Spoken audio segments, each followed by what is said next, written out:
শ্রীকৃষ্ণের শাশ্বত বাণীর সমাহার। শ্রীকৃষ্ণ হলেন প্রভু বিষ্ণুর অষ্টমতর অবতার এবং তার থেকেই পাওয়া কিছু শাশ্বত উপদেশের সংকলন রইল আপনাদের জন্য। জীবনের লক্ষ্য স্থির রাখা আবশ্যক, কারণ লক্ষ্যহীন জীবন মানুষকে ভুল পথে চালিত করে। ক্রোধ, লোভ, হিংসা পরম শত্রু, যার ওপর নিয়ন্ত্রণ না থাকলে মানুষের মৃত্যু অনিবার্য। ইন্দ্রিয় থেকে প্রাপ্ত আনন্দ প্রথমে অমৃতের মতো মনে হলেও শেষ পর্যন্ত এটি বিষের ন্যায় ক্ষতিকারক হয়ে ওঠে, যা কেবল মানুষের জীবনকে পাপে পরিপূর্ণ করে তোলে। মানুষের কামনা বাসনা হল প্রভূত দুঃখের প্রধান কারণ। জন্মের সাথেই মানুষের মৃত্যু নির্ধারিত, তাই নিজের কর্ম করো, যা অনিবার্য, তার জন্য দুঃখ করো না। জীবন ধারণের জন্য প্রয়োজন কর্ম আবশ্যক, সম্পাদন করতে হবে, তবে বিনা অহংকারে, বিনা লালসায়, বিনা হিংসায়, কারণ সঠিক কর্ম করা উচিত ভালোবাসা, সহানুভূতি, নম্রতা এবং ভক্তির সাথে। জীবনে কর্ম করে যাও, ফলের আশা করো না। মনের স্থিরতার জন্য শান্তি, ভদ্রতা, নীরবতা, আত্মসংযম এবং পবিত্রতা শিক্ষা গ্রহণ করা আবশ্যক। কেবলমাত্র স্বার্থত্যাগই হল আনন্দ ও সন্তুষ্টির একমাত্র সহজ পথ। সময় হলো সর্বশক্তিমান, তাই কখনো সময় নষ্ট করো না। জড় বস্তুগত সুখ সর্বদা ক্ষণস্থায়ী। কেবল ঈশ্বরের প্রতি আত্মসমর্পণ এবং ভক্তি হল অনন্ত সুখের একমাত্র পথ। যা হয়েছে ভালোই হয়েছে, যা হচ্ছে তা ভালোই হচ্ছে, যা হবে তা ভালোই হবে। তাই ভবিষ্যতে কি হবে তাই নিয়ে ভেবে লাভ নেই। বর্তমান নিয়ে পরম আনন্দের সাথে বাঁচতে শেখো। নিজের মনকে সর্বদা কর্মের ওপর স্থির করো, কর্মফলের ওপর নয়। লোভ, ক্রোধ, হিংসা হলো মানুষের প্রধান শত্রু, যা নিজের অজান্তে জীবনের সবচেয়ে বেশি মূল্যবান জিনিস সময়ের ক্ষতি করে। কারণ সময় হলো পরম ক্ষমতাবান, যা কারোর জন্য থেমে থাকে না।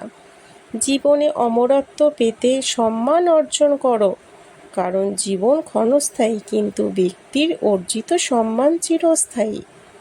সর্বদা মনে রাখবে, জীবনে যত কঠিন পরিস্থিতির মধ্যে দিয়ে যাবে, তোমার ব্যক্তিত্ব ততই প্রখর হবে। প্রতিটি কর্মের আগে আমাদের কর্মের প্রতি সঠিক মনোভাব গড়ে তোলা আবশ্যক, তবে সেই কর্মকে আনন্দের সাথে সম্পূর্ণ করা সম্ভব।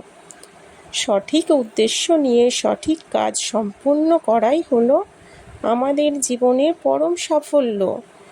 বৈষয়িক জগৎ মানুষের কাছে প্রথমে আনন্দ ও সন্তুষ্টি যেমন নিয়ে আসে, ঠিক তেমনই সময়ের সাথে বহু দুঃখ কষ্ট বয়ে নিয়ে আসে। কারণ বৈষয়িক সম্পত্তি পাওয়ার চেয়ে তা হারিয়ে ফেলার ভয় ও উদ্বেগ মানুষের মধ্যে বহুগুণ বেশি।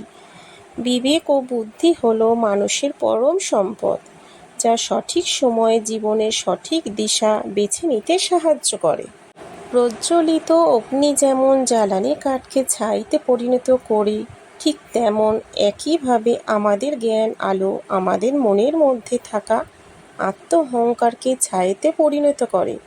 যে ব্যক্তির মন তার শত্রু এবং বন্ধুদের মধ্যে সম্পূর্ণ ভেদাভেদহীন, কেবলমাত্র তিনিই পরম শান্তির অধিকারী। মানুষের মনের ওপর পূর্ণ নিয়ন্ত্রণ থাকলে সেই স্থিতিতে মনকে বলা হয় আমাদের পরম বন্ধু। ঠিক একইভাবে মনের ওপর যদি নিয়ন্ত্রণ না থাকে, তবে সেই পরিস্থিতিতে মন হয়ে ওঠে আমাদের পরম শত্রু। অন্ধকারময় সময় হলো জীবনের সঠিক আশার আলোর পথ প্রদর্শক। সততার সাথে কর্ম করতে জীবনের বহু বাধার সম্মুখীন হতে হবে। ধৈর্য থাকলে অবশেষে গর্বের সাথে জয় তোমারই হবে। নিজের সাথে সর্বদা অপরের তুলনা হলে মানুষ দুঃখের প্রধান কারণ। স্বার্থহীন সেবার মাধ্যমে আপনি সর্বদা ফলপ্রসূ হবেন এবং আপনার সমস্ত আকাঙ্ক্ষাই পূর্ণতা পাবে। যা হয়েছে জগতের ভালোর জন্যই হয়েছে, যা হচ্ছে জগতের ভালোর জন্যই হচ্ছে, যা হবে তা জগতের ভালোর জন্যই হবে।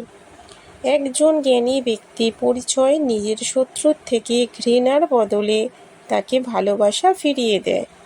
যে ব্যক্তির মধ্যে অহংকারের মাত্রা যত বেশি, সেই ব্যক্তির জ্ঞানের পরিধি ততই কম।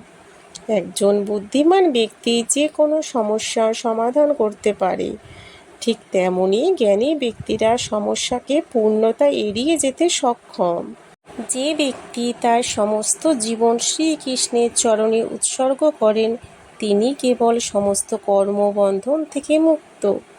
যতক্ষণ না আমরা আমাদের কষ্ট থেকে শিক্ষা নিচ্ছি, ততক্ষণ কষ্টের পথ কখনো শেষ হবে না। সফল ব্যক্তি কেবলমাত্র তিনিই হতে পারেন যিনি প্রতিকূলতার কাছে কোনো পরিস্থিতিতেই পরাজয় স্বীকার করেনি। সুখের একমাত্র চাবিকাঠি হলো নিজের কামনার ওপর নিয়ন্ত্রণ। ক্রোধ বুদ্ধিকে গ্রাস করে, লোভ মনুষ্যত্বকে গ্রাস করে, চিন্তা আয়ুকে গ্রাস করে, অহংকার মনুষ্যত্বকে গ্রাস করে। তোমার কর্ম যদি সঠিক হয়, পৃথিবীর সমস্ত মানুষ তোমার বিপক্ষে হলেও জানবে ঈশ্বর তোমারই পক্ষে। মানব জীবনের চিরন্তন সত্য হলো মৃত্যু, যা প্রতিটি মানুষ জীবনকে নির্ধারিত করে। সঠিক সময়ে সঠিক শব্দ চয়ন যেমন অচেনা মানুষকে পরম আত্মীয়তার সম্পর্কে আবদ্ধ করতে পারে, ঠিক তেমনি ভুল শব্দ চয়ন মানুষকে পরম আত্মীয়কে পরম শত্রুতে পরিণত করতে পারে। সমস্যা মানে জীবনে থেমে যাওয়া নয়, সমস্যার অর্থ হলো নতুন কিছু শিখে সমাধানের পথ খুঁজে বার করা। বন্ধুরা, এই ভিডিওটি ভালো লাগলে অবশ্যই সাবস্ক্রাইব করবেন, লাইক করবেন। নমস্কার বন্ধুরা, জয় শ্রীকৃষ্ণ, রাধে রাধে।